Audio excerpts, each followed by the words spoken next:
السلام علیکم دوستو، آج ہم بات کریں گے ایک بہت ہی دلچسپ اور اہم موضوع کے بارے میں کہ بیٹے کی پیدائش سے پہلے عورت یا مرد کو کیسے خواب آتے ہیں۔ اللہ تبارک و تعالی نے اس دنیا کا نظام ایسا بنایا ہے کہ جو چیز ابھی وجود میں نہیں آئی اس کا علم صرف اللہ کے پاس ہے۔ قرآن مجید میں اللہ تعالیٰ فرماتے ہیں کہ ہم دنیا کی زندگی میں بندے کو اس چیز کا اشارہ دے دیتے ہیں جو آنے والی ہو۔ اب بات کرتے ہیں خوابوں کی۔ بہت سی عورتیں یا مرد ایسے ہوتے ہیں جن کے رشتے آتے ہیں، چلے جاتے ہیں، بات نہیں بنتی تو انہیں لڑکی کا خواب آتا ہے۔ لیکن جب لڑکی کا خواب آئے اور وہ شادی شدہ عورت ہو تو اس کا مطلب شادی کی طرف اشارہ نہیں ہوتا۔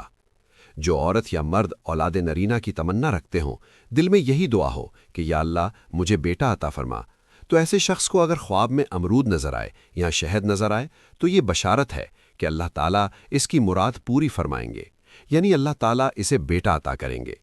یاد رکھیں، اللہ تعالیٰ جسے بیٹا دینا چاہتے ہیں اسے ایسے خواب آتے ہیں۔ یہ خواب اللہ کی طرف سے خوشخبری ہوتے ہیں۔ اللہ تعالیٰ سے دعا ہے کہ ہر بے اولاد کی مراد پوری فرمائے، آمین۔ اگر یہ ویڈیو آپ کو پسند آئی تو لائک، کامنٹ اور شیئر ضرور کریں۔ اللہ حافظ۔